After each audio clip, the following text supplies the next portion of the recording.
ekosenga.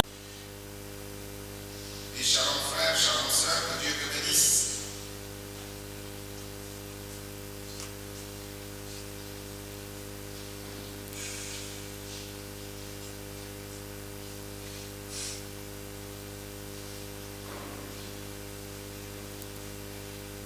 On acclame le Seigneur Jésus. Nous allons lever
bon Dieu, que tu nous donnes des bonnes dispositions, Seigneur Jésus, pour écouter la parole.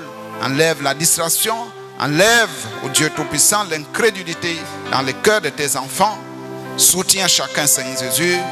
Exauce les requêtes et sois avec nous du début à la fin. Nous confions, Seigneur Jésus, ô Dieu, ce service entre tes mains. N'oublie pas notre pasteur. Bénis-le là où il se trouve, sans oublier son épouse et ses enfants. N'oublie pas, ô Dieu, les diacres de cette église, ô Dieu, et de toutes les églises du plein évangile. Soutiens chaque ministre, soutiens chaque pasteur associé, soutiens, ô Dieu Tout-Puissant, ô Dieu, chaque membre du plein évangile et du corps de Christ dans le monde entier. Donne-nous une bonne vie. Donne-nous, Seigneur Jésus, la crainte de l'Éternel. Nous nous confions à toi ce matin. Au nom du Seigneur Jésus-Christ, nous avons ainsi prié. Amen. On acclame, on acclame.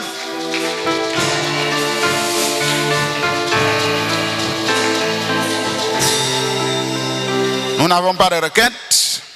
À cause du temps, nous allons nous lever pour chanter.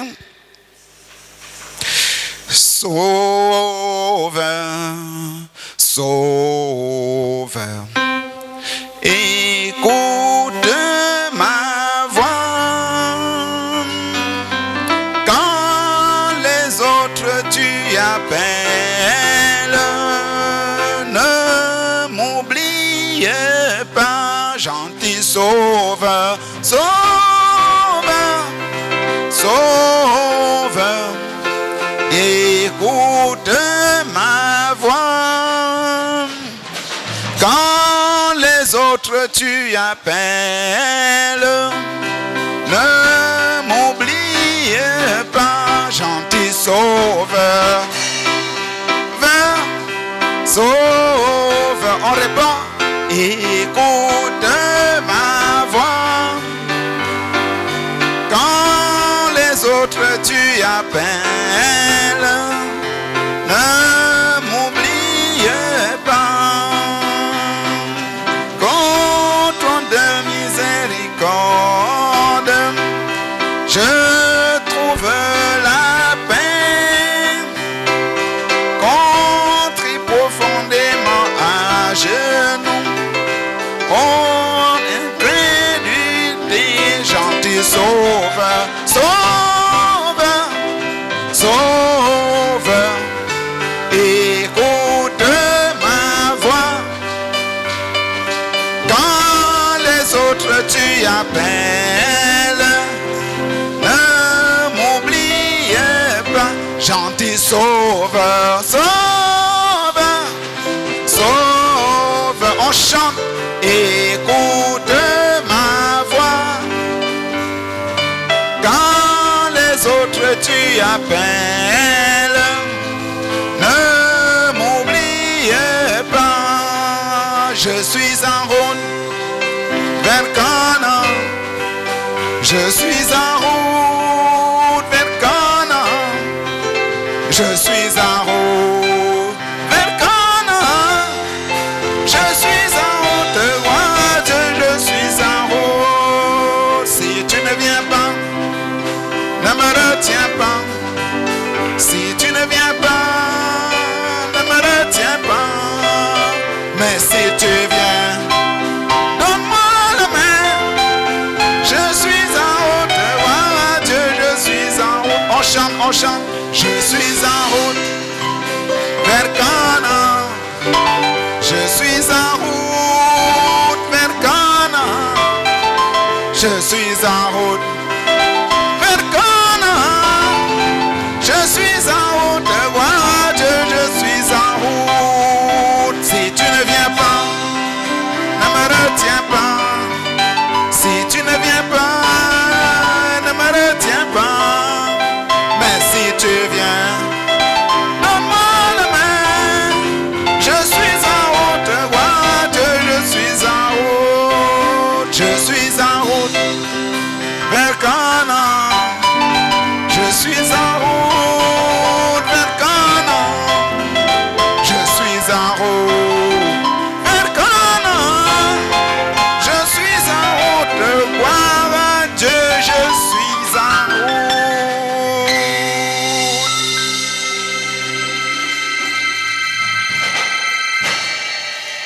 Nous allons lire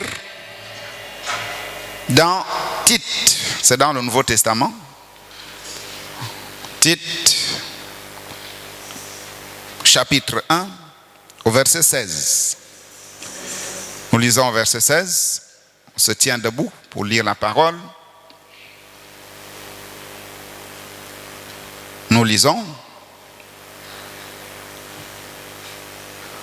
Je vois des bébés assis là-bas.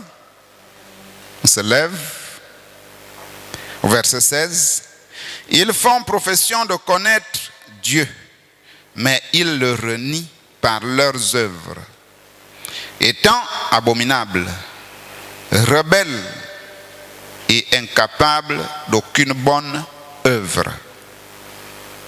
Dieu notre Père Céleste, merci pour cette parole que nous venons de lire. Nous avons besoin que tu nous accompagnes, que tu nous assistes.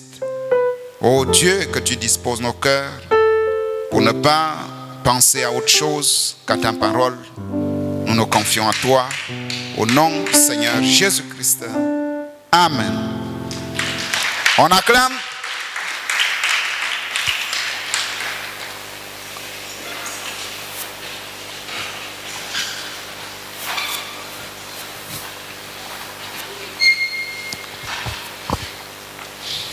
Shalom encore. Shalom. Une acclamation pour notre Dieu qui nous a donné le souffle de vie d'être ici ce matin. Alors, qui peut nous rappeler le thème que nous sommes en train d'aborder, comme d'habitude? Le thème, c'est quoi? Les influences. Les influences. C'est quoi une influence?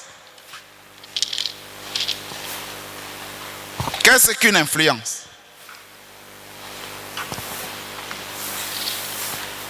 C'est quoi une influence? Une influence, c'est comme tu vois l'autre avec une chose, c'est là où tu influences. Oui, qui peut ajouter? Qu'est-ce qu'une influence? Une influence, c'est une force qui te domine. On acclame.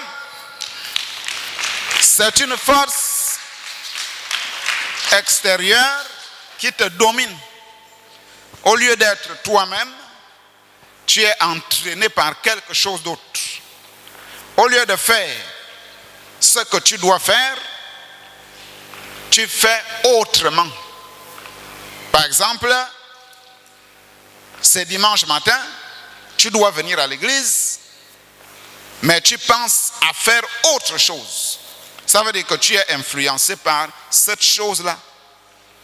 Et le prophète dit, ce que vous mettez devant, en dehors de la parole de Dieu, ça devient quoi? Une idole. Si tu penses que tu dois aller, par exemple, à la plage, dimanche matin, au lieu de venir à l'église, là où la parole de Dieu est lue, là où les gens prient, ça veut dire que la plage devient une idole. Tu es influencé par le monde. Tu es influencé par Satan. On a dit, c'est une action qui vient changer le comportement. C'est ça une influence. Une action, ça peut être fumer, danser les danses du monde,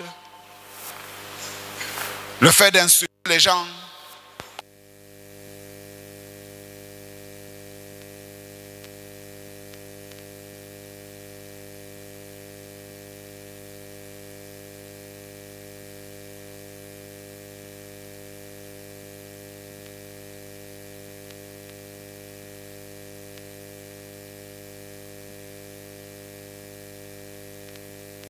Et qu'est-ce qui amène ça? Qu'est-ce qui amène cette influence? Est-ce que ça vient seul? Qu'est-ce qu'on a dit? Oui? On a dit quoi? On a dit que ça vient du diable. Ça vient du diable. Qui peut nous dire comment ça s'est passé? Il y a un exemple dans la Bible qui montre comment le mensonge vient. Quand tu mens, il y a quelque chose qui se passe. Oui? L'esprit du mensonge a oint les prophètes d'Akab. l'esprit du mensonge a oint les prophètes d'Akab. a oint les prophètes d'Akab. Et il est venu tromper tous les prophètes qui étaient là. Ils ont prophétisé un mensonge. Et on a dit que l'esprit de mensonge amène quoi? Quand tu mens, tu deviens quoi? Tu deviens Un hypocrite. un hypocrite. Et quoi? Oui? Un menteur. Un menteur, tu mens. Quand tu mens, tu es hypocrite. Et tu deviens... On a dit que cet esprit de mensonge amène 4 autres esprits. Qui se souvient? L'esprit de mensonge amène 4 autres esprits. Oui? Tu deviens voleur. Voleur. Donc, on a voleur, l'esprit de vol. Oui? Un hypocrite. Hypocrite. Oui? La tricherie. Tricheur. La convoitise. Et la convoitise. On acclame. Donc, quand tu es menteur, tu es à la fois voleur, tu es tricheur et tu es hypocrite. Pourquoi? Parce que tu es au milieu des gens. Nous, on pense que tu es chrétien, alors que tu ne l'es pas. Nous, on pense que tu es comme nous. S'il y a quelque chose qui a disparu, et que moi, je ne sais pas comment ça a disparu, alors que toi, tu connais. Donc, quand tu es assis là, tu dis non, je ne connais pas. Tu es un hypocrite. C'est ce qu'on a dit. Tu as l'esprit de convoitise parce que c'est la convoitise qui t'a amené à voler. Qui comprend?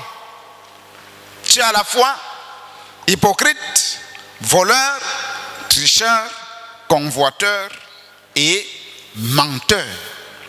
Donc, le démon de mensonge amène les autres esprits. C'est pourquoi Jésus a dit que lorsqu'on a chassé un démon dans quelqu'un, ce démon-là va. Donc, il quitte votre maison. La maison, c'est le corps, c'est le cœur de l'homme.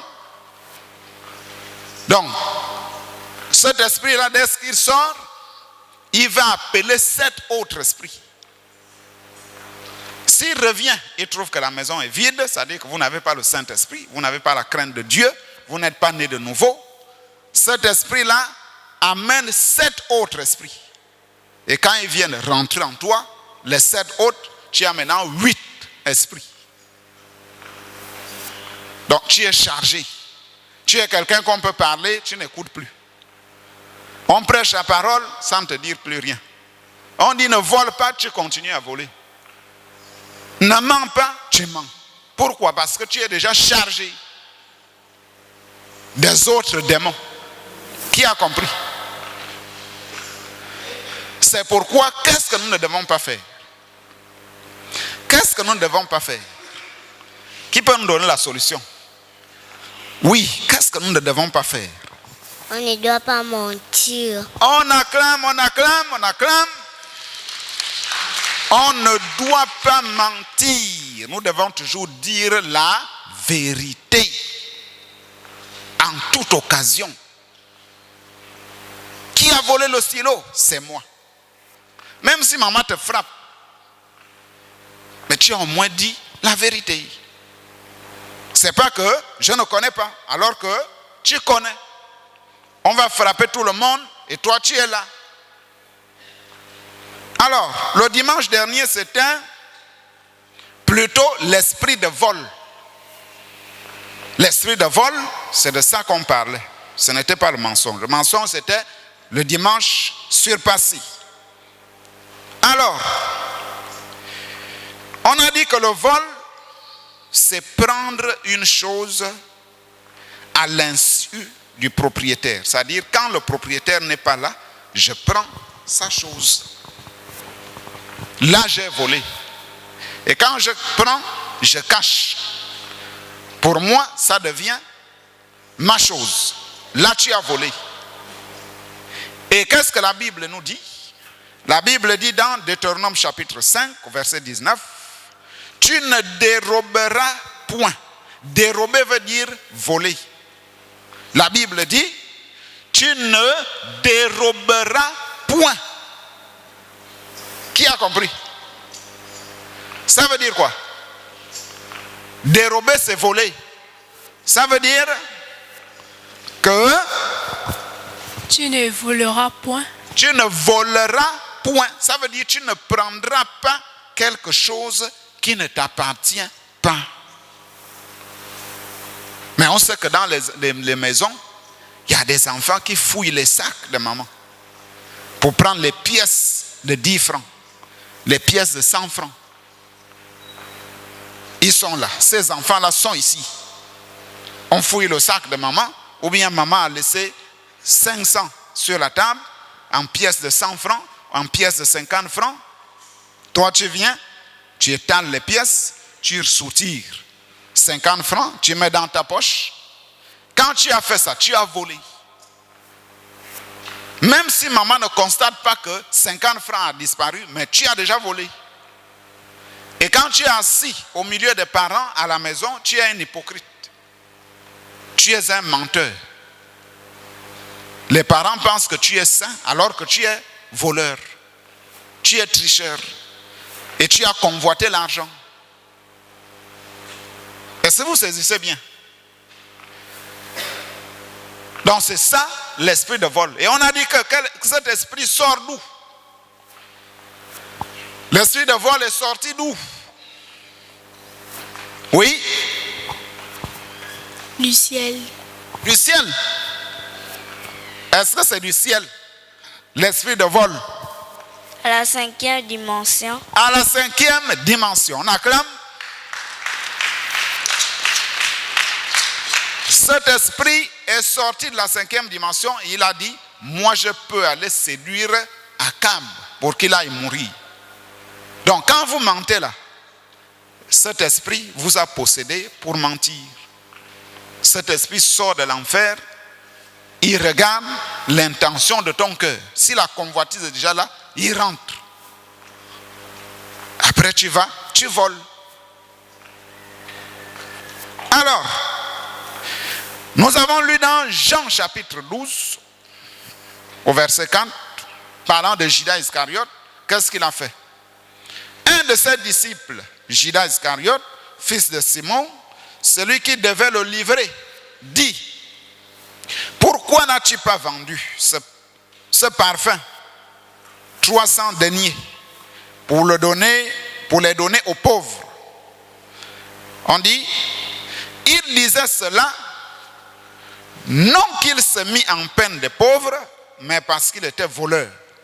Et que, tenant la bourse, il prenait ce qu'on y mettait. Vous voyez, Judas Iscariote était l'administrateur de l'église de Jésus. Les offrandes qu'on donne là, ça va chez les administrateurs.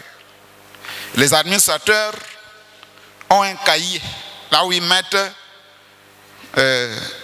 telle, la sœur, par exemple, la sœur Saphira a payé la dîme.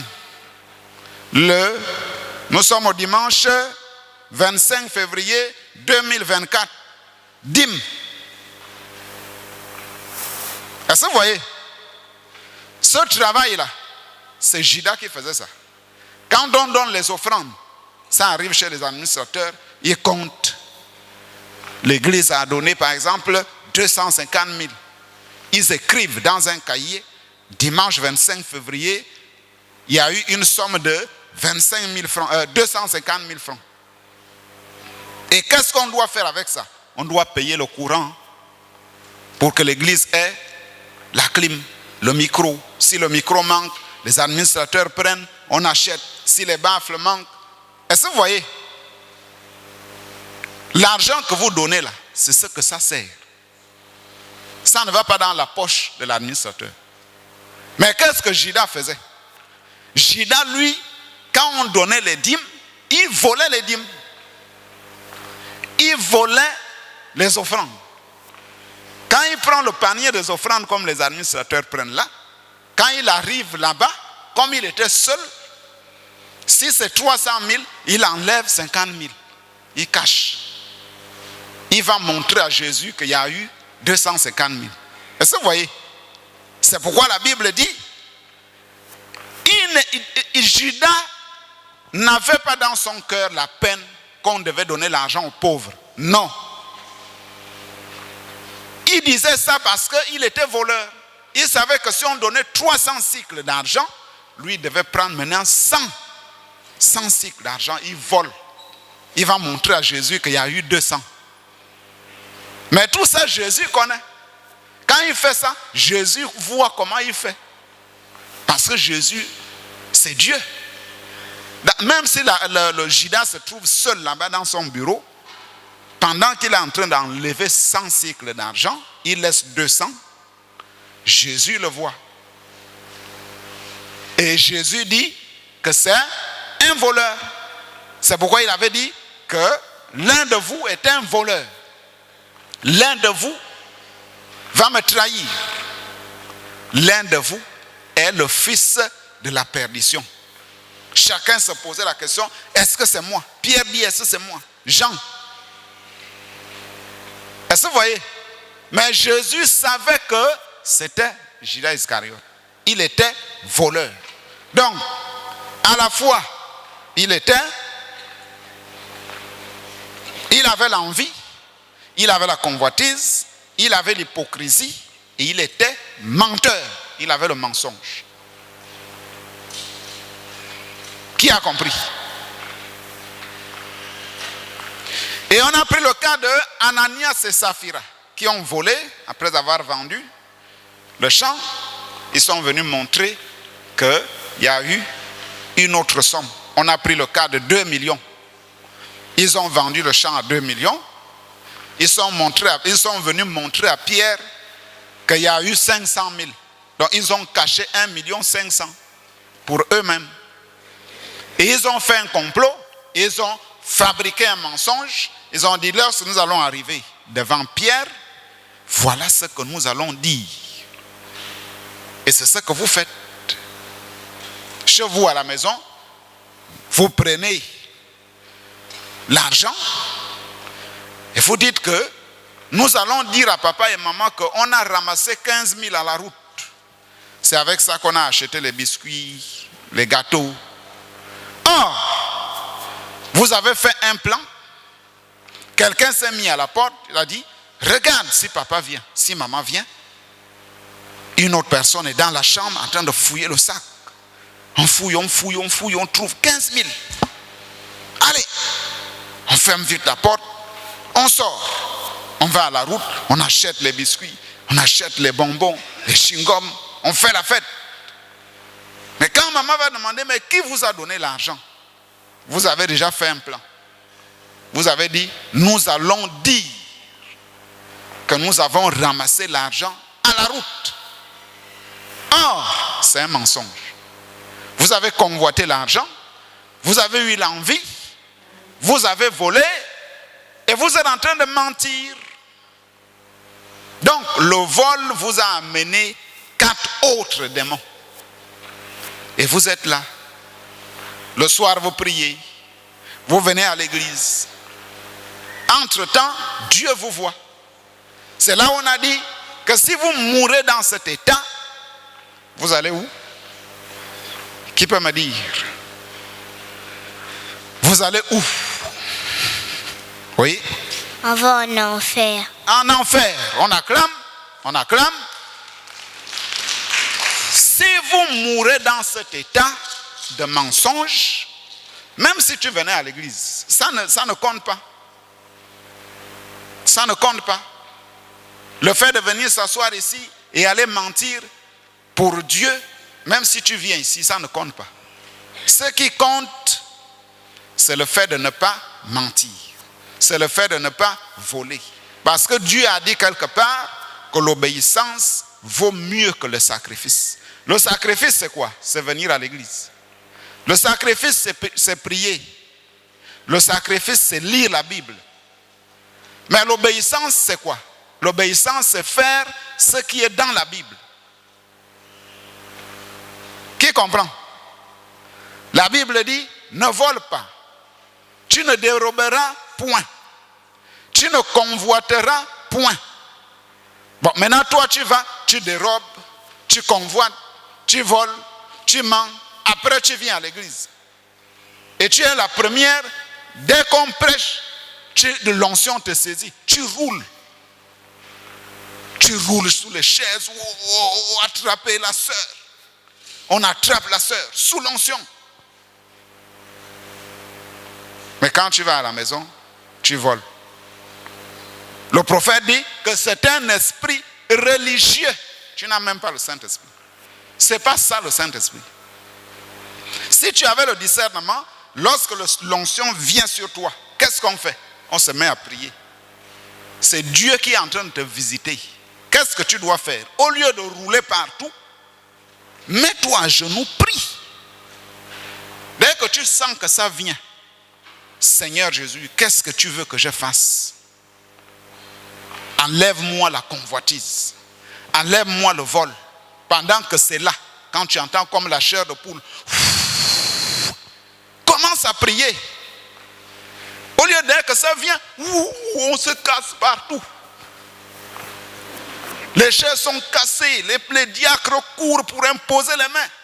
Mais quand tu arrives à la maison, la même personne. C'est pas bien. Là, tu es en train de nous distraire. Qui comprend? Donc, l'obéissance vaut mieux que le sacrifice. On acclame. C'est pourquoi on a lu dans Ephésiens chapitre 4, verset 27. Et ne donnez pas accès au diable. C'est-à-dire quand tu sens qu'il te dit, va voler. Il faut résister. Tu dis non, la chaussure là, c'est pas pour moi, je ne vole pas. Le stylo là, c'est pas pour moi. En classe. Hein? Il y a des voleurs de stylo, les voleurs de livres. Il y a des menteurs à la maison. Quand cet esprit vient, commence à dire, vole le stylo, prends le stylo de l'autre. Tu dis non, je suis chrétien. Je ne vole pas. Et quand tu as déjà dit ça, le diable va fuir. C'est pourquoi la Bible dit, et ne donnez pas accès au diable.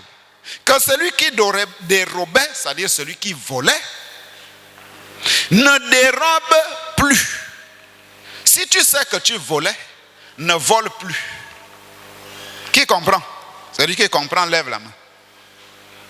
Si parmi vous ici, quelqu'un savait qu'il volait, la Bible dit, ne vole plus. C'est pourquoi quand on termine l'enseignement, on prie. Quand on vous dit de prier là, la prière c'est quoi? C'est parler à Dieu. Ce que tu faisais, si on parle de mensonge, si Dieu a inspiré au moniteur, c'est là où on oriente la prière. On ne prie pas. Hein? On parle du mensonge, toi tu pries, oh Seigneur, donne-moi la moyenne. Non, ce n'est pas ce qu'on veut. On a parlé de l'esprit du vol. Tu dis à Dieu, Seigneur, enlève-moi le vol pour que je ne sois pas voleur. Parce que tu as dit, les voleurs n'iront pas au ciel. Qui a compris? C'est comme ça qu'on prie. Alors, on a dit, la Bible dit, que celui qui dérobait ne dérobe plus. Mais plutôt qu'il travaille en faisant de ses mains, hein, au lieu que tes mains soient les mains qui volent, en faisant de ses mains ce qui est bien, pour avoir de quoi donner à celui qui est dans le besoin. Et on devait lire une citation de questions et réponses du 3 janvier 1954 au paragraphe 37. On acclame.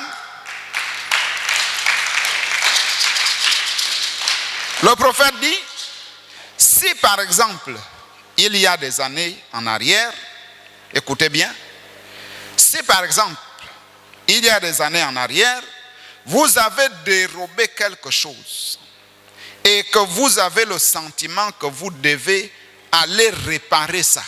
C'est-à-dire, tu as volé, on a parlé de l'esprit du vol à l'église, tu reconnais que tu as volé, il faut aller à arranger la chose. Comment? Tu dois aller voir papa ou maman pour lui dire que maman, j'avais volé 50 francs. J'avais volé un morceau de viande dans la marmite. Je ne t'avais pas dit. J'avais faim, c'est à cause de ça que j'avais pris ça. J'avais volé, par exemple, 10 000 francs dans le sac et je suis allé bourrer à l'école. Quand tu as demandé, j'ai dit que ce n'était pas moi. Ou alors, tu n'as même pas cherché, mais j'avais volé ça. Qui comprend? Le prophète dit, si vous vous souvenez que vous avez dérobé quelque chose, vous avez volé, vous devez aller arranger. N'oubliez pas que, je vous ai dit ici que le prophète dit que si parmi nous, quelqu'un vit mal, vivre mal c'est quoi? C'est mentir, voler, tricher. Le prophète dit, ce sont des attributs du péché. Ça veut dire que tu es pécheur. Si parmi vous, quelqu'un fait une telle chose, il vient à l'église, il s'assoit ici, puisque nous sommes un rassemblement. Si on amène un malade ici, les diacres vont imposer les mains pour chasser la maladie. La maladie ne part pas. Il y a des démons qui disent même, je ne sors pas. Mais comment on impose des mains au nom de Jésus, mais le diable dit, je ne sors pas. Pourquoi? Parce qu'il y a quelqu'un qui vit mal. La maladie ne part pas parce qu'il y a quelqu'un qui vole. C'est un voleur, mais il est assis au milieu de nous. Donc le prophète dit, chacun de nous doit être saint. Il faut aller arranger. Dis à maman que j'avais volé. Dis à papa que j'avais triché. J'avais triché quand j'ai eu 10 sur 20 en classe. J'ai pris le cahier, j'ai caché ça sous le casier. Et quand le prof n'était pas là, je regardais et je copiais. Quand tu fais ça, tu es en train de voler. C'est le vol. Tu as préparé un bout de papier depuis la maison. Quand tu arrives en classe, tu tires ça. Pendant le devoir, tu copies, tu regardes, tu écris, tu regardes. Là, tu es en train de voler. C'est le vol. Le prophète dit, il faut aller arranger. Gardez votre chemin libre de tout obstacle. C'est que vous allez vous retrouver confronté à cette chose-là. Et vous ne pourrez plus avancer tant que vous n'aurez pas écarté ça de votre chemin. Vous voyez? Si tu as volé et que tu ne t'es pas repenti, si la mort te trouve, tu te diriges en enfer. Donc, le prophète dit, tu dois garder ton chemin sans obstacle. Si tu meurs comme ça, c'est cette chose-là, c'est ce démon-là qui va te barrer le chemin pour que tu n'ailles pas au ciel. Au lieu de monter, tu vas descendre. La 5e dimension, c'est descendre. Le ciel, c'est monter. Hein? Le ciel est en haut. Les saints, les anges, Dieu, c'est en haut. Mais la 5e dimension, c'est en bas. Hein? On a lu ça. Là où le prophète descendait, ne faisait que descendre. Quand il criait papa, papa n'était pas là. Maman, maman n'était pas là. Il ne faisait que descendre. Mais toi, ce n'est pas le prophète. Lui n'était pas mort. Il voyait une vision. Mais toi, tu es déjà parti. On a déjà mis dans le cercueil. On a déjà enterré. Il n'y a plus espoir. L'aller déterrer pour prier. Rien. Tu es déjà parti. Donc, c'est entre toi et Dieu là-bas. Déjà même Dieu n'est même pas là-bas. C'est Satan qui est là-bas. Qui a compris? C'est pourquoi nous devons marcher de manière sainte, éviter de dire le mensonge, éviter de voler. On acclame, on acclame. C'est pourquoi on a dit dans la leçon que celui qui partage avec un voleur est ennemi de son âme. Et nous avons dit que quand tu voles, tu es ennemi de ton âme. Pourquoi? Parce que si tu meurs, tu vas aller en enfer. Tu dois résister au vol. Tu dois résister au mensonge. Tu dois résister à la tricherie. Tu dois résister à la convoitise. Parce que ce qui amène les gens à voler, c'est convoiter. C'est une belle robe. Après, il faut que je prenne. Dès que tu as convoité, tout de suite, le démon de vol dit, prends. Et dès que tu prends, tu caches. Après, tu deviens un hypocrite. Tu deviens un menteur. Même si on ne t'a pas demandé, mais le fait d'être là sans dire que c'est moi qui ai pris, tu es déjà un menteur. On acclame. Alors, nous voulons aborder la leçon du jour. C'était la révision. La leçon du jour. Le sujet de ce jour, c'est quoi? Qui peut lire ça? Oui? L'esprit de la rébellion dans les derniers jours. L'esprit de la rébellion dans les derniers jours. Ça, c'est aussi une très grande influence. Partout, dans des maisons, à l'école. La rébellion. La Bible dit, les enfants seront rebelles. Les hommes seront rebelles à leurs parents. Quels sont ces hommes-là? Ce sont des enfants. L'esprit de la rébellion. Cet esprit vient aussi de la 5e dimension. Alors, c'est quoi la rébellion? Rébellion vient de quel verbe? Bon, ceux qui sont en 3e vont aider les autres. Ça vient de quel verbe? Rebelle. Le verbe. Oui? Rebeller. Rebeller. Ça vient du verbe rebeller. Et l'adjectif c'est rebelle. Un enfant rebelle. Celui qui rebelle. Du nom rébellion. Maintenant, c'est quoi la rébellion? La rébellion, c'est une grande influence. C'est quoi? Qui a une idée? Si vous ne pouvez pas, je vais vous aider. Oui, c'est quoi la rébellion? C'est te détourner de la chose que tes parents disent. Se détourner, ça c'est un exemple de ce que tes parents disent. Le parent dit, tu dois rentrer à la maison à 15 heures. Toi, tu rentres à 18 heures. Là, il y a un problème. Tu es un enfant rebelle. On a dit lors de la maison, tout le monde doit prier à 21 heures. Tout le monde doit être à la maison au plus tard 17h30. Tout le monde est déjà à la maison. Mais toi, tu arrives à 21h, 22h. On a fini de prier, les gens veulent déjà dormir. C'est là où tu viens cogner la porte. Tu étais dandiné partout. Tu jouais avec les camarades partout. C'est là où tu viens cogner la porte. Tu es quel genre d'enfant? Qui peut me dire? Tu es un enfant? Oui, tu es un enfant?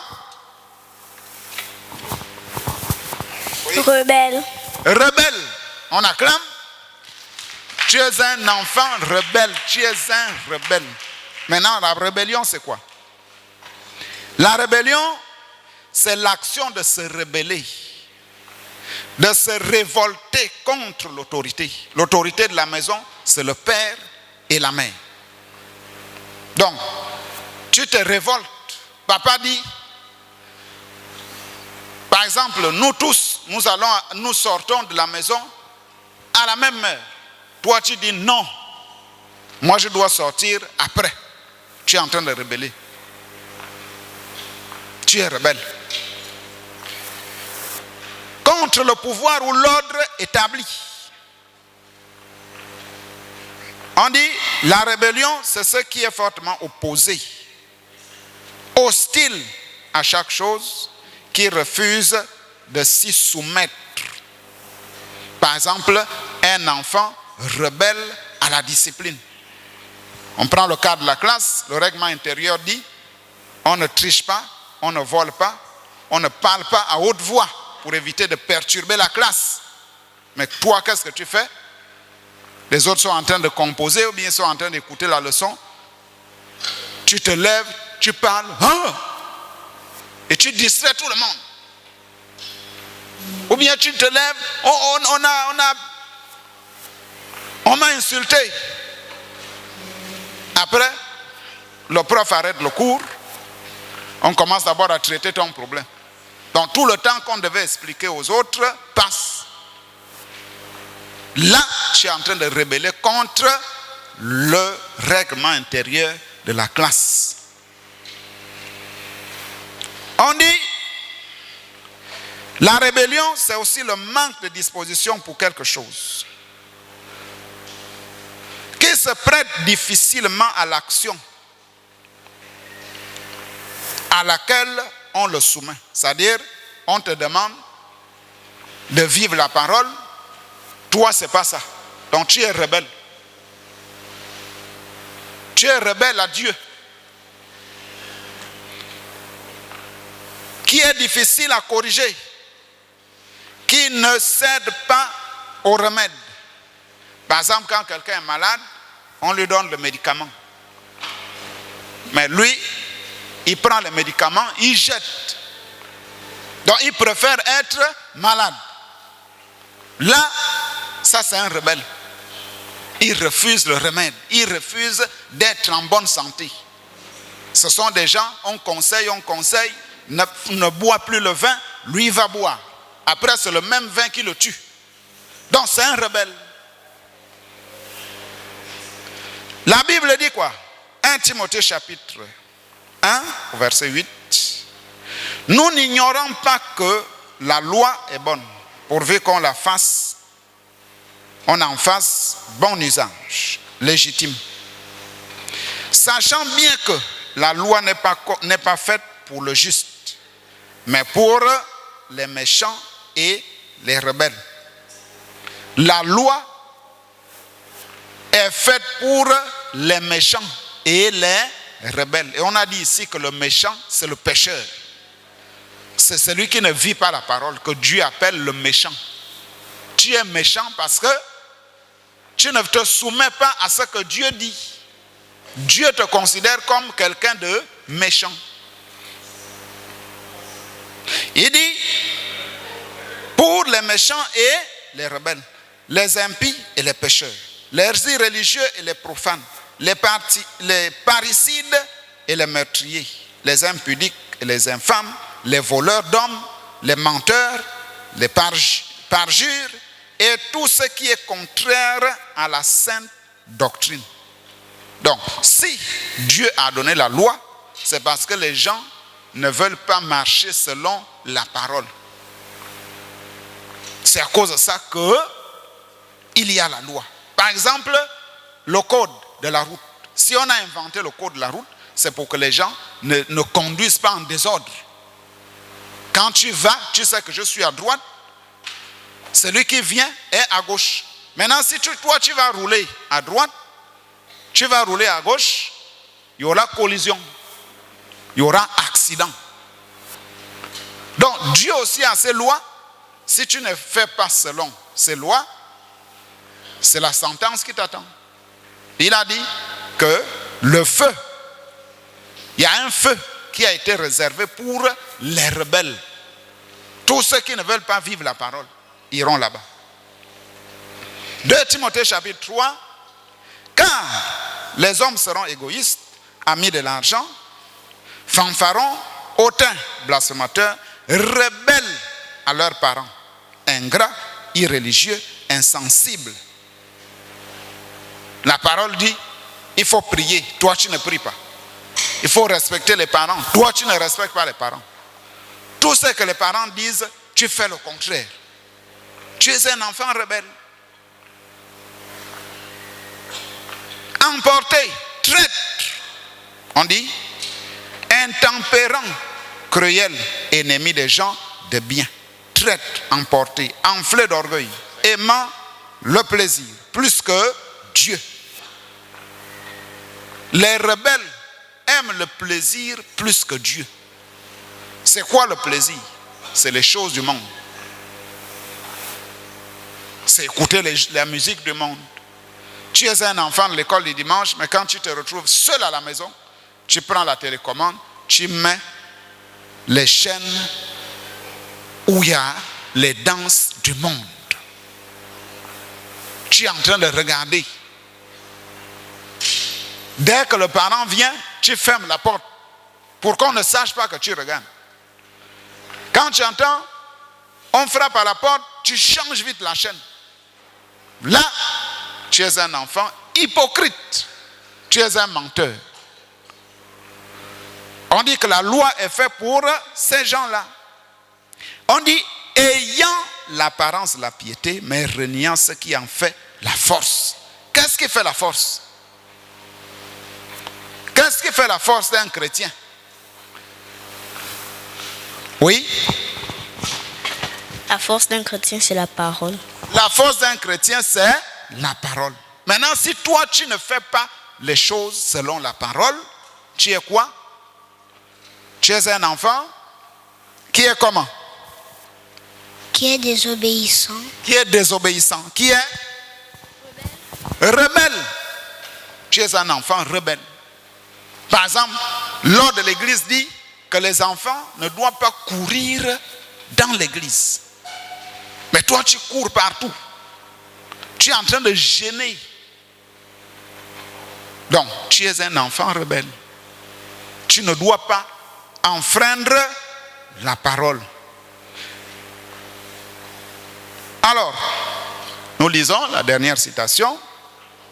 Celui qui est en vous. Du 10, prêché le 10 novembre 1963. Paragraphe 163, on acclame. C'est le prophète qui parle. Il dit, Jean venait de dire à ses disciples, aux disciples, vous avez appris que l'Antichrist doit venir. Il est déjà là. Il agit dans les fils de la rébellion.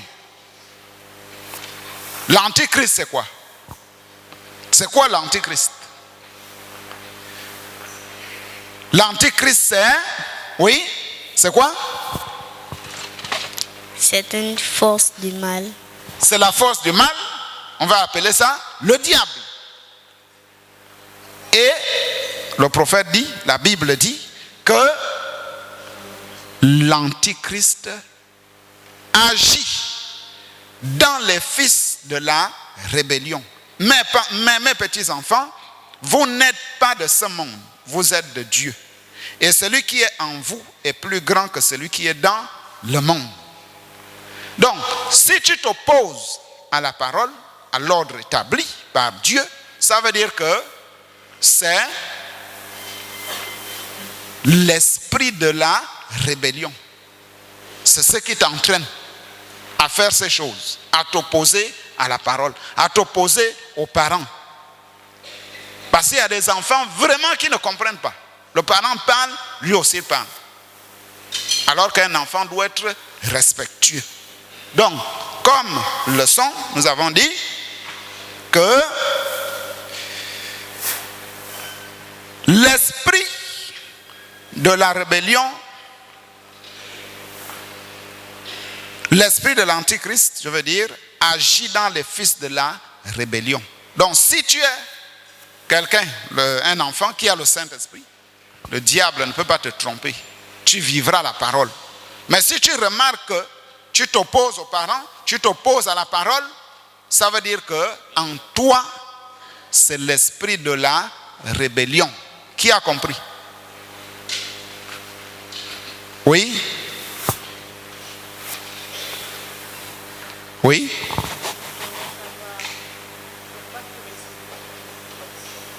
Oui? J'aimerais savoir pourquoi tous les élus n'iront pas au ciel. On va répondre. Après, tous les élus iront au ciel. Il n'y a pas des élus qui n'iront pas au ciel. Qui a compris? Ceux qui iront en enfer, ce sont les fils de la rébellion. On acclame. On est arrivé à la fin.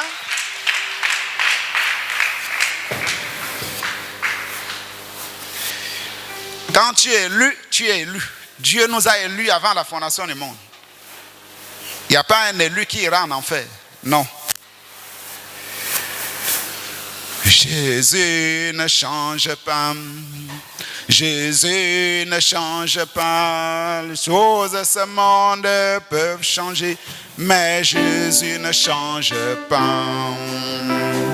Jésus ne change pas. Jésus ne change pas. Les choses de ce monde peuvent changer, mais Jésus ne change pas. Mon père faillira, ma mère faillira. Les choses de ce monde peuvent changer, mais Jésus ne change pas. Seigneur Jésus-Christ, Dieu Tout-Puissant, alors que nous sommes arrivés à la fin, nous avons besoin que tu nous accompagnes, que tu donnes la vie à tes enfants pour que cet esprit de l'antéchrist, de la rébellion, ne puisse pas les tromper, Seigneur, mais qu'ils soient des modèles pour Dieu Tout-Puissant, à la maison, au quartier, à l'école. Nous les remettons, Seigneur Jésus, en tes mains et nous chassons cet esprit en eux, au nom de Jésus-Christ. Nous avons ainsi prié. Amen. Ne change pas. Les choses de ce monde peuvent changer, mais Jésus ne change pas. Jésus ne change pas. Jésus ne change pas. Les choses de ce monde peuvent changer, mais Jésus ne change pas. Mon frère faillira, ma soeur faillira. Les choses de ce monde peuvent changer, mais Jésus ne change pas. Jésus ne change pas. Jésus ne change pas. Les choses de ce monde peuvent changer, mais Jésus ne change pas. Ma soeur faillira, mon frère faillira. Les choses de ce monde peuvent changer, mais Jésus ne change pas.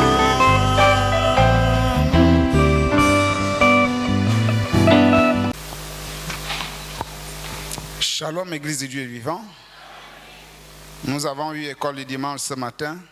Nous sommes toujours sur les influences comme thème. Nous avons abordé le 9e sujet que nous avons intitulé l'esprit de la rébellion dans les derniers jours. Comme leçon numéro 12, nous avons vu avec les enfants que l'esprit de l'antéchrist agit dans les fils de la rébellion. Comme sujet, leçon. Référence biblique, nous avons lu dans Tite chapitre 1 au verset 16, 1 Timothée chapitre 1 au verset 8 à 10. Nous avons lu dans 2 Timothée chapitre 3 du verset 2 à 5.